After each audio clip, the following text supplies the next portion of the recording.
Hello everyone, welcome back to our new vlog and new night. आज चाहिँ मैले new day भन्दै प्रायः सधैँ हैन। अनि आज चाहिँ नाइटको टाइममा म चाहिँ अहिले 12 बजेको टाइममा अनि म चाहिँ एकदम उठेर हैन मलाई चाहिँ एकदम कस्तो खटो पिरो अमिलो चटपट खाना मन लागिरहेछ के हैन। मैले हिजो त्यो नेपाली पसलमा गएर अनि मैले चाहिँ त्यो अलिकति भुजा अनि त्यसपछि चटपटी बनाउने त्यो मसलाहरु ल्याएर आएको थिएँ। हिजो एकदम कामबाट आएर एकदम अल्छी लागिरहेको थियो मलाई। त्यही भएर चाहिँ म चाहिँ अहिले आएर मस्त तरिकाले चटपट बनाएर खाने भनेर सोचेर म चाहिँ भिडियो बनाइरहेको छु। यहाँ आलु पनि सकिएर रहेछ, त्यसपछि काँक्रा नि थिएन मसँग अनि मैले चाहिँ अगाडि भएको पसलमा गएर अनि काँक्रा र आलु लिएर आएको छु। अनि टक्क मैले पहिला सुरुमा फर्स्टमा त मैले आलुलाई बोइल गर्नुपर्ने हुन्छ। आलुलाई बोइल गरिसकेपछि अनि अरू म ट्याक ह्याङ गर्दै गर्छु। पहिला फर्स्टमा आलु लगाम।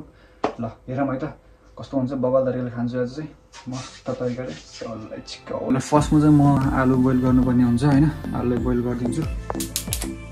ल फाइनली मैले आलुलाई लगाइसकेँ। अबको जस्ट 10-15 मिनेटमा यसलाई आलुलाई पकाएर अनि त्यसपछि म अरू बाँकी के गर्नुपर्ने हो गर्छु। त्यसको लागि यो आलु बोइल हुनेसम्म चाहिँ म चाहिँ अब प्याजहरू कटिङ हाल्ने गर्छु है त। सो गाइस मेरो चाहिँ सबै सामान यहाँ छ, हेर्न सक्नुहुन्छ। अनि चाउचाउ चाहिँ यहाँ छ। अनि त्यसपछि मैले भुजा पनि ल्याएर यहाँ राखेको छु। अनि यो चाहिँ मैले जिराको हुन्छ नि धुलोलाई मिक्सरमा हालेर पिसेको थिएँ। अनि यो चाहिँ भयो अमिलो अनि काँक्रा भइहाल्यो। त्यसपछि यो चाहिँ क्याबेज भइहाल्यो। अनि यो चाहिँ चटपटमा हाल्ने मसला भइहाल्यो हैन। अनि प्याज चाहिँ रातो प्याज हाल्छ किनकि रातो प्याज हाल्यो भने चटपटको स्वाद एकदम टेस्टी हुन्छ। सो अब यसलाई म कटिङ गर्छु। सो गाइस मैले फर्स्टमा चाहिँ प्याज काट्नुपर्ने हुन्छ। प्याज काट्दैछु लगाएर।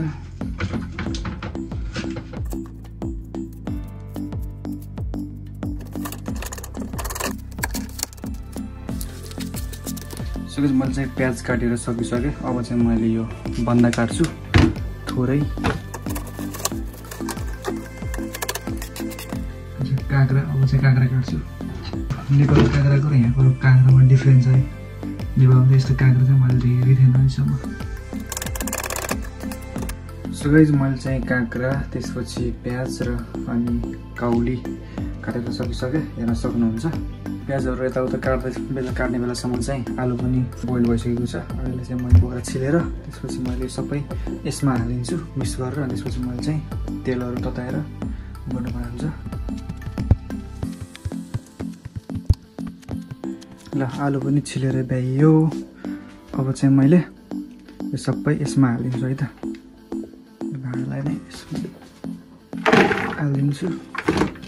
चाहिँ बोइ चल्छ है। हालिदिएँ।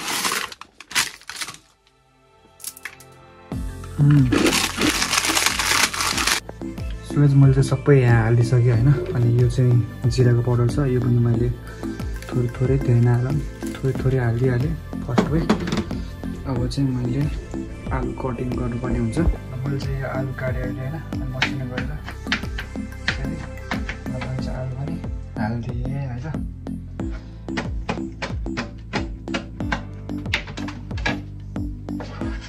यो चाहिँ अमिलो। त्यो चाहिँ अमिलोलाई मैले पहिले नै हालिदिएँ है त।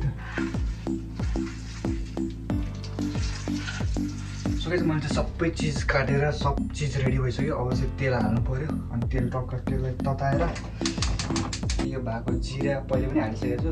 थोरै हालिदिन्छु मैले चाहिँ किनकि टेस्ट आउला भनेर चाहिँ हालिदिएँ मैले। त्यसपछि मैले चाहिँ टमाटर हालेँ। त्यो चाहिँ छ हाम्रो चटपटको कलर थोरै पनि हाल्दिएँ मैले भएको छ। सेलाउन दिएर त्यसमा हाल्नु फेरि भाँडा नै खोलाएको हुन्छ नि त्यसले होइन। भयो भइसक्यो। अब चाहिँ यो चाहिँ हाम्रो छ चटपटे मसला। हाल्यो। यो चाहिँ फेरि ब्ल्याक पेपर।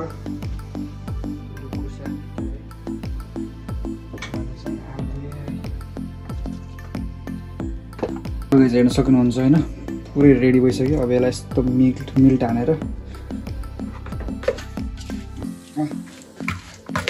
रेडी भइसकेको छ। अब भुजा हाल्न बाँकी छ। कलर पनि आइसकेको छ हेर्न सक्नुहुन्छ मजाले तपाईहरु पनि यस्तै घर बनाएर खान मन छ चाहिँ त्यसरी घरमा बनाउँदा मिठो हुन्छ बाहिर भन्दा पनि एकदमै टेस्टी हुन्छ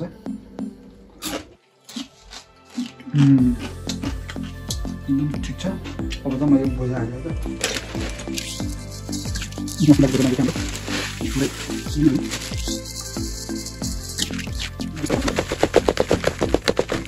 बाहिर किनेर खायो भने चप्पल जम्मा 300 रुपैयाँमा थोरै आउँछ हैन त्यो पनि जापान जस्तो ठाउँमा सबैले पाइदैन नेपाली पसलमा गएर खाने हो 300 रुपैयाँको थोरै यति नै आउँछ त्योभन्दा बरु 1000 रुपैयाँको सामान लिएर टनमा बनाएर खान पायो त्यही अलिकति आफूले झन्झट हुन्छ बनाउने ठाउँ टनमै खान पायो चप्पल रेडी भइसक्यो है त कस्तो भयो टेस्ट गरौँ थोरै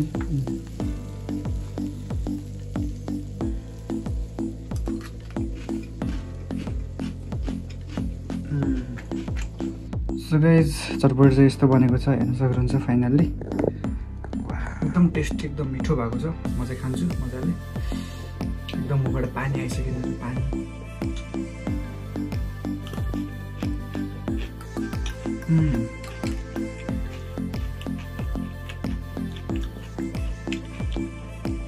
वाउ आफैले बनाउँदा पनि मिठो हुन्छ